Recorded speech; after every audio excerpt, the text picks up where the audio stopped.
From the WOBX Weather Center, I'm Sam Walker. Good evening, Saturday night update. I wanted to run through a couple of things with you on this developing tropical impacts we're going to see along the Outer Banks and through eastern North Carolina over the upcoming week. Now, still a lot in flux with one of the systems, but we do know we're going to be dealing with rip current threat, possible overwash, possible beach erosion over the next really 7 days. First off, because of what's going on in the Atlantic, and then possibly what's going on right now in the Gulf of Mexico. So let's take a look at the satellite image from earlier this evening. Down to the right there, to the east of the Bahamas, that is Hurricane Franklin. Now, it doesn't look all that impressive, but it's going to get impressive over the next 48 hours. By Monday afternoon, it's expected, maybe even Monday morning, it's expected to be our first major hurricane of 2023. This is the latest from the National Hurricane Center at 5 p.m. on Saturday on Hurricane Franklin, located, again, east of the Bahamas. Pretty much a typical hurricane, not anything too outlandish, 85 miles an hour. So it's ramping up. And by Monday, it's going to be a major hurricane.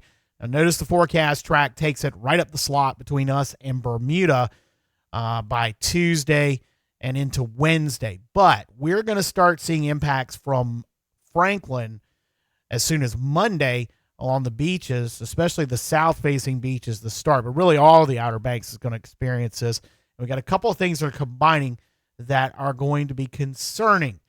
First off, it's that long period swell. We call it long period swell because of the difference, the time length between the peaks of the waves. And the longer that period is, the more powerful those waves are. Great surf. It is going to be outstanding for the WRV Pro, which starts this week out at Jeanette's Pier in Nags Head. Really some pretty good, if not epic, surf conditions for that contest. But it's going to mean that everybody else that just wants to get in the ocean over the next couple of days, probably not going to be a good idea. Really, after Sunday, we're going to see things get pretty hazardous as far as the swimming conditions go in the ocean. Because of that long period swell, because of that increases the power of the waves, that increases the frequency and power of rip currents. It also creates a pretty hazardous shore break. And the other aspect of this is that we're going to be going into a king tide. Now, what's a king tide? Well, that is when the moon gets into its closest orbit to the Earth. We got a full moon coming up this week, and we've got a king tide. We've got, you'll hear everybody call it super moon. It's a blue moon. It's a super moon. The super moon means it looks bigger because it's closer to the Earth. This is the closest the moon's going to get to the Earth here pretty much this year. And that increases the height and depth of the tides. So we're going to have higher than normal tides over the next week. We're going to throw in the waves coming in from Franklin, and that means we're going to see an increase in rip currents. We're also going to see the possibility of seeing some beach erosion, overwash possible on those normal vulnerable spots. And we're talking about Highway 12 on Pea Island between Oregon Inlet and Rodanthe. Also the stretch between Frisco and Hatteras Village, Isabel's Inlet, which formed in 1993 and then was filled back in. It's also known as the Sandy Bay area as you come into Hatteras Village. That stretch may be a little problems there. And the north end of Ocracoke Island is also going to see some issues because there's not much dune there.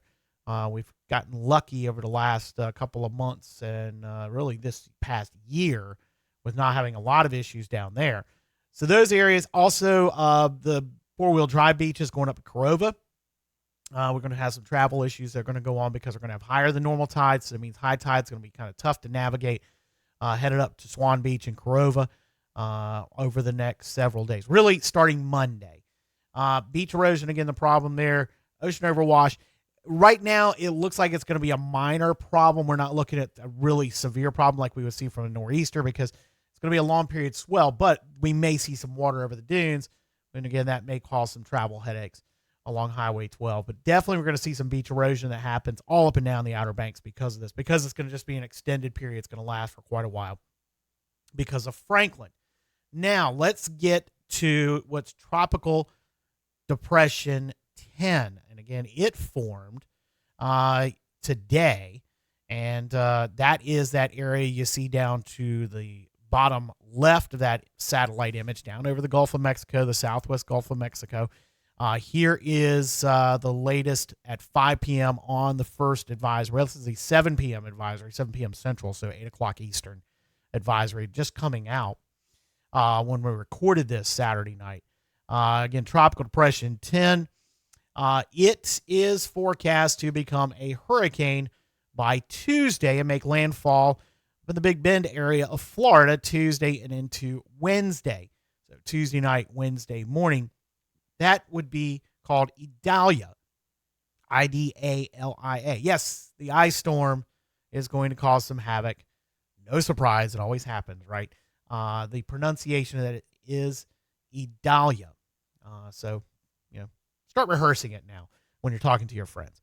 Anyway, Tropical Depression 10, it's going to be more of a rainmaker for us. Looks like Thursday into Friday if it holds together. We're definitely going to see some rain. In fact, we have seen got into more of a typical summertime pattern with the afternoon shower and thunderstorm activity. Saw that today. That activity is going to increase just in general because we're going to see more moisture feeding up from the Gulf of Mexico, and we're just going to see some more active weather out of what's going on. In fact, if you go back, I'll go back and show you the satellite. You can see, and this satellite image was from just before 7 o'clock this evening. You can see the sea breeze showers and thunderstorms popping up over eastern North Carolina from about Kitty Hawk on down to Cape Lookout and then back inland, really all the way down to Jacksonville and then back inland over across South Carolina. That pattern, that's going to be more prevalent. We're going to see the shower and thunderstorm activity. Not looking at severe weather out of this. Definitely going to get some rain. We're going to get some much needed rain. We are starting to see some drought conditions set back in over eastern North Carolina. So Idalia may actually help our situation there with that rain on Thursday and really Wednesday, Thursday, maybe into Friday behind that system. But again, anytime we get a tropical cyclone over us, that means we could get the potential for some heavy rain. We could get potential for some gusty winds, but not really something that's going to be a major impact to us.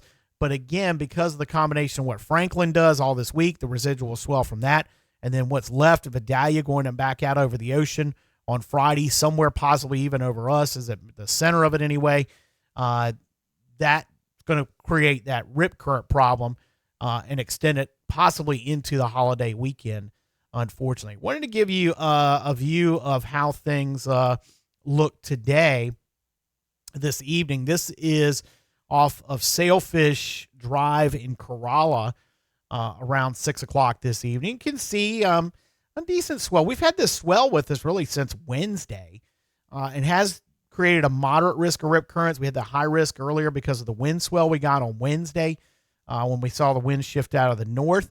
And that threat of rip currents has continued for us here along the Outer Banks, really, and that's just going to continue. Tomorrow is not supposed to be too bad a day, moderate risk, just like we've had the last couple of days, which means only experienced surf swimmers should be in the ocean.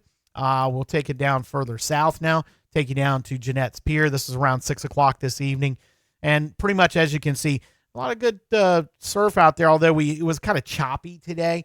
I was out there around 2:30, 3 o'clock today taking a look at things, and the wind blowing out of the southwest kind of had things chopped up a little bit, almost a south wind. We saw the wind shift to a more easterly direction late this afternoon on that sea breeze. It looks like things kind of cleaned up later on, but you can see a few surfers way out trying to catch some waves there. And again, we're just going to see this increase over the next couple of days. I wanted to see if we could see, because again, this is on the south side of Jeanette's Pier. This video didn't really capture any true rip currents, but again, we do have a risk of rip currents. That rip current risk, again, is moderate for tomorrow and is expected to continue into next week. All right, so here is what the National Weather Service in Morehead City is saying. Again, Hurricane Franklin's going to pass offshore early to mid next week. Tropical Depression 10 down the Gulf, possibly becoming a hurricane, then weakening as it crosses the southeast. Rip currents, beach erosion, overwash through the rest of the week or all next week. Maybe some impacts from Tropical Depression 10 late Wednesday through Friday. Again, the rip current and beach erosion overwash threat, that's our biggest impact. It looks like it's too early to tell what Tropical Depression 10 is going to bring us, but it's going to definitely bring us stuff that we're going to have to watch out for. So that is what we're looking at as of Saturday evening. We'll get you updates, probably another update Sunday evening that'll have more up-to-date information as we get closer to this event happening. So stay with us right here. We'll have, of course, all the details. You can go to WOBX.com, the Weather Center there, and keep up to date with all the latest, and of course on all our social media channels as well. So have a great Saturday evening. We'll talk to you again on Sunday. From the WOBX Weather Center, I'm Sam Walker.